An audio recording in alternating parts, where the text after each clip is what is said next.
Welcome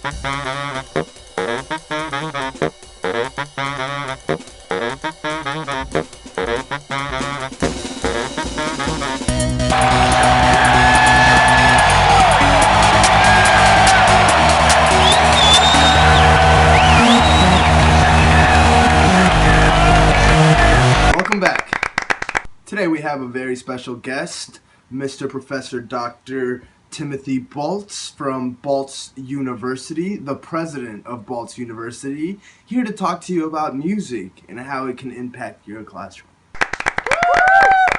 Thanks for having me on the show, Ed. So Tim, explain to our audience, what exactly is the Universal Music Program? Well, thanks for asking, Ed. It's actually a state-of-the-art program we instituted last year at Baltz University that gives students free access to streaming music services, and we picked Spotify. So explain to us some of the advantages of the Universal Music Program.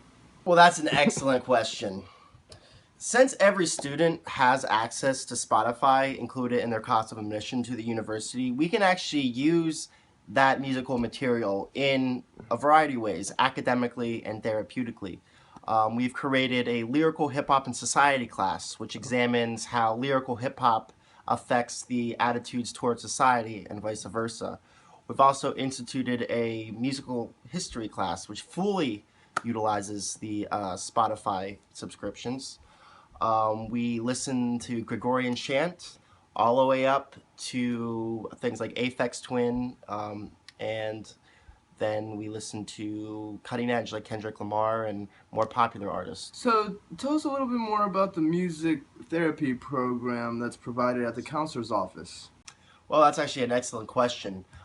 The program is in its infancy. We did just start it last year to coincide with the Universal Music Access Program. But the music therapy program is showing some promising results, but we still need to conduct more studies before we can conclude a final outcome. So what obstacles has the Universal Music Program faced, and how do you expect to deal with these problems? Well, at first, before we implemented the program, I had to convince members of the board of Baltz University that it would be worth the extra cost. And I can say those that were detractors are starting to come around. Well, I don't want to name names, but one of the detractors called me up the other day, and she actually told me how she was wrong to have those misperceptions of the Universal Music Access Program.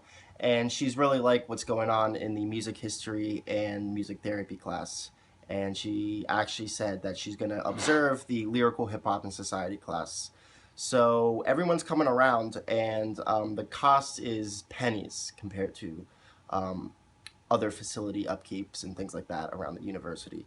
So it has really proven to redeem its value tenfold. So Tim, as we wrap this up, I would just like to ask you, where do you see the Universal Music Program taking off in the next 10 years? Well, at Baltz University, we hope to see more classes spring up that really utilize the tool, as well as traditional classes that can implement the tool in their curriculum. I mean, we'd like to see more and more of that. But I'd also like to see it spread to other universities. And actually, the University of Virginia and Virginia Commonwealth University have contacted my office, and they are actually interested in implementing their own version of a music access program. So we hope to see the program grow, not just at Baltz University, but elsewhere. Well, that wraps up today's interview. Thank you for joining us, and good night and goodbye. Thanks, Eddie. It was great to be on the show, and I hope to talk to you soon.